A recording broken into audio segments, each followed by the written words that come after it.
مثلا کچھ آبی پرندے کھیتوں کو نقصان پہنچانے کا سبب بنتے ہیں اور بہت سی بیماریوں کے جراثیم اور کیڑے مکوڑوں کو اپنے پروں میں لیے پھرتے ہیں اور انہیں مختلف فصلوں، پودوں اور جانداروں تک پہنچا دیتے ہیں۔ لیکن اگر تجزیہ کیا جائے تو آبگاہوں کے نقصانات فوائد کے مقابلے میں کچھ بھی نہیں ہیں۔ ملک کے مختلف علاقوں میں سرکاری ملکیت کی آبگاہوں کو گیم ریزروز یا وائلڈ لائف سینکچریز کی حیثیت سے قانونی تحفظ فراہم کیا گیا ہے۔ ان آبگاہوں کو قانونی تحفظ دینے کی کارروائی وائلڈ لائف انکوائری کمیٹی کی سفارشات پر مشتمل رپورٹ پیش ہونے کے نتیجے میں کی گئی۔ یہ کمیٹی 1968 میں قائم کی گئی تھی۔ اس رپورٹ کی روشنی میں 1972 میں صوبہ سندھ اور اس کے بعد پنجاب میں، 1974 میں بلوچستان اور 1975 میں صوبہ سرحد میں وائلڈ لائف ایکٹ نافذ کیے گئے۔ آبگاہوں کو قانونی تحفظ دینے یا ان کو سینکچریز قرار دینے کا مطلب یہ ہوتا ہے کہ وہاں ہر طرح کے شکار، ماہی گیری یا کسی بھی ایسی کارروائی کو قانوناً جرم قرار دے دیا جاتا ہے جس سے آبگاہ میں جنگلی حیات کا وجود، رہن سہن، آمد و رفت یا افزائش نسل میں رکاوٹ پیدا ہو۔ اسی طرح ان علاقوں میں قدرتی نباتات، درختوں، جھاڑیوں اور گھاس وغیرہ کو غیر ضروری طور پر یا تجارتی استعمال کے لیے کاٹنے اور اجاڑنے کی ممانعت کر دی جاتی ہے۔ اس طرح کا تحفظ دینے کا سب سے بڑا فائدہ یہ ہے کہ محفوظ آبگاہوں میں جو آبی اور جنگلی حیات پرورش پاتی ہے وہ جب آس پاس کے ایسے علاقوں میں پہنچتی ہے جہاں اس کو پکڑنے یا شکار کرنے کی اجازت ہو تو ان قدرتی وسیلوں سے بھرپور فائدہ اٹھایا جا سکتا ہے۔ اگر قانونی تحفظ کے ذریعے جنگلی اور آبی حیات کی افزائش نسل نہ کی جائے تو پورا ملک ان کے فائدوں سے محروم ہو سکتا ہے۔ ان قوانین کے مطابق پاکستان میں تقریباً 26 آبگاہوں کو تحفظ دیا گیا اور ان کو وائلڈ لائف سینکچریز کی حیثیت دی گئی ہے۔ ان آبگاہوں میں سے بعض پاکستان کے نیشنل پارکس میں بھی واقع ہیں اور اس طرح ان کو دوہرا تحفظ حاصل ہے۔ پاکستان کی ان 26 آبگاہوں میں 9 آبگاہوں کو رامسر کنونشن کے تحت بین الاقوامی اہمیت کی آبگاہیں قرار دیا گیا۔ یہ اعلان 23 جولائی 1976 کو کیا گیا تھا۔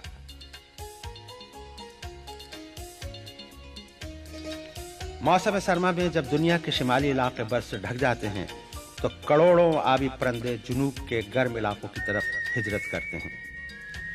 شمالی سرد علاقوں سے جنوبی دنیا کے گرم علاقوں تک پہنچنے کے دنیا میں بہت سے راستے ہیں اور انہی مقررہ راستوں میں سب سے مشہور راستہ انڈس فلائی وے یا گرین روٹ یعنی شاہراہ خضرا ہے جو پاکستان سے گزرتا ہے۔ یہ راستہ پاکستان کی انہی آبگاہوں کی وجہ سے بنا ہے جو شمالی پاکستان سے جنوبی ریگستانوں تک میں موجود ہیں۔ ہمارے یہاں ان کے لیے آرام کرنے کی جگہ بھی ہے، ان کی من پسند غذائیں بھی ہیں اور چمکیلے سورج کی حرارت بھی۔ ہزاروں لاکھوں سال سے لاکھوں کروڑوں آبی پرندے اپنی جبلت کے تحت اسی راستے پر پرواز کرتے اور راستے کی آبگاہوں میں آرام کرتے ہوئے جنوبی ایشیا کے دور دراز علاقوں تک پھیل جاتے ہیں۔ یہ پرندے موسم گرما کا آغاز ہوتے ہی اسی راستے سے واپس جاتے ہیں۔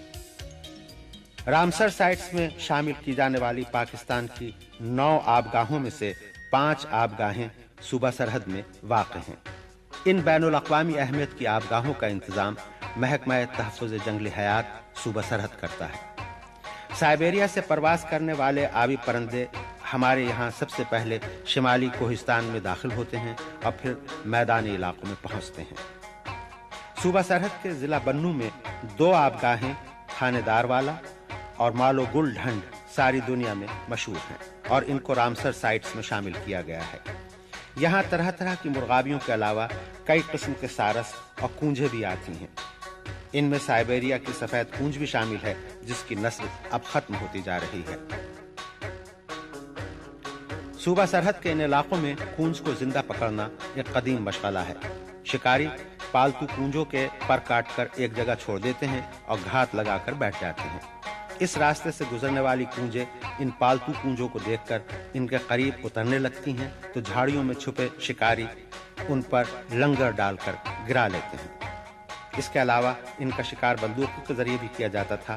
شکار کی وجہ سے کونجوں کا مستقبل خطرے میں ہے، اسے تحفظ دینے کے لیے ان کے بندوق سے شکار پر مکمل پابندی لگا دی گئی ہے، جبکہ زندہ کونج پکڑنے کے لیے لائسنس فیس میں اضافہ کر دیا گیا ہے۔ متعلقہ محکمے کونج کو شکار سے بچانے کے لیے ہر دم مستعد نظر آتے ہیں۔ اس کے علاوہ سرکاری سطح پر بھی انہیں تحفظ دینے کے لیے کئی کارروائیاں کی گئی ہیں، جن میں سے ایک یہ ہے کہ بڑے بڑے کھلے پنجروں میں چند پالتو کونجیں رکھ دی جاتی ہیں تاکہ ان کو دیکھ کر ان کی ہم نسل کونجیں ذرا دیر ٹھہر کر آرام کر لیں اور انہیں کوئی شکار نہ کر سکے۔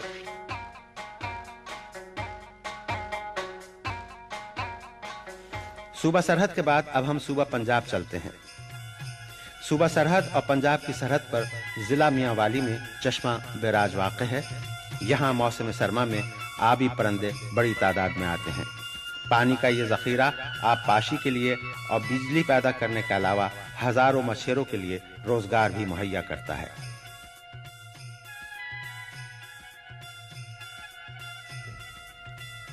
میاں والی میں ایک اور جانی پہچانی آبگاہ نمل جھیل ہے۔ نمل جھیل اتھلے اور کھارے پانی کی جھیل ہے جو ٹھک پہاڑ کے دامن میں واقع ہے۔ اس جھیل میں کوہستان نمک کے مختلف پہاڑی چشموں کا پانی آتا ہے۔ یہاں آنے والے پرندوں میں مرغابیاں، کوٹس، سارس، کونجیں خاص طور پر قابل ذکر ہیں۔ انہی پرندوں کی وجہ سے 1970 میں اس کو وائلڈ لائف سینکچری قرار دیا گیا تھا، جس کی توثیق 1979 میں دوبارہ کی گئی اور یہاں شکار ممنوع قرار دے دیا گیا۔ ضلع خوشاب پنجاب کی حسین سونسکیسر وادی میں ایک اور مشہور جھیل کبہ کی واقع ہے۔ یہ جھیل بھی رامسر سائٹس میں شامل ہے جو اس کی بین الاقوامی اہمیت کا ثبوت ہے۔ کبیکی ہرے بھرے کھیتوں کے درمیان ایک کھلے نشیبی میدان میں واقع ہے۔ کبیکی میں بارش کا پانی جمع ہوتا ہے اور اس میں آس پاس کے پہاڑوں سے بھی قدرتی چشموں کا پانی پہنچتا ہے۔ یہ جھیل سفید سر والی مرغابیوں یا وائٹ ہیڈڈ ڈکس کے لیے مشہور ہے۔ پہلے اسے برڈ سینکچری کی حیثیت حاصل تھی، لیکن پانی میں کھار بڑھ جانے اور چائنیز گراس کارپ نامی مچھلی کی افزائش کے سبب اس کے حیاتیاتی نظام میں فرق آ گیا ہے، جس کی بنا پر اس کی سینکچری کی حیثیت ختم کر دی گئی۔ اچھالی جھیل بھی خوشاب کی وادی سونسکیسر میں واقع ہے۔ یہ ایک گیم ریزرو ہے اور اس میں اجازت نامہ لے کر شکار کھیلا جا سکتا ہے۔ موسم سرما میں اس جھیل پر دیگر پرندوں کے ساتھ ساتھ سفید سر والی مرغابیاں بھی دیکھی جا سکتی ہیں جو بہت کمیاب ہو گئی ہیں۔ اس جھیل کے نیچے معدنیاتی ذخائر کی موجودگی نے اس جھیل کے پانی کو کڑوا کر دیا ہے۔ اس کے علاوہ پہاڑوں سے آنے والی بارش کے پانی کو مقامی آبادی اپنی ضرورت کے لیے روک لیتی ہے، جس کی وجہ سے جھیل کا حیاتیاتی نظام متاثر ہو رہا ہے۔ صوبہ پنجاب سے ہم آپ کو بلوچستان لے چلتے ہیں، جو رقبے کے لحاظ سے پاکستان کا سب سے بڑا صوبہ ہے۔ بلوچستان میں بین الاقوامی اہمیت کی کئی جھیلیں ہیں، جن میں بند خوشدل خان اور زنگی ناوڑ خاص طور سے قابل ذکر ہیں۔ زنگی ناوڑ اتھلے اور کھاری پانی کی جھیل ہے جو پانی کے کئی ذخیروں سے مل کر بنی ہے۔ زنگی ناوڑ کے کنارے نیچی نیچی جھاڑیاں ہیں۔ یہ جھیل چتی دار مرغابی یعنی ماربل ٹیل کی آماجگاہ ہے، جس کی نسل خطرے میں پڑی ہوئی ہے۔ بلوچستان سے اب ہم صوبہ سندھ چلتے ہیں۔ یہ منچھر جھیل ہے۔ یہ جھیل ضلع دادو میں سہون شریف کے پاس واقع ہے۔ اس کا شمار ایشیا کی بڑی جھیلوں میں کیا جاتا ہے۔ منچھر جھیل کا کل رقبہ 252 مربع میل ہے۔ اس میں بوبک کنال کے ذریعے دریائے سندھ کا پانی آتا ہے۔ اس کے علاوہ آس پاس کے پہاڑی ندی نالے بھی منچھر میں گرتے ہیں، لہذا بارش کے دنوں میں اس کا رقبہ اور بڑھ جاتا ہے۔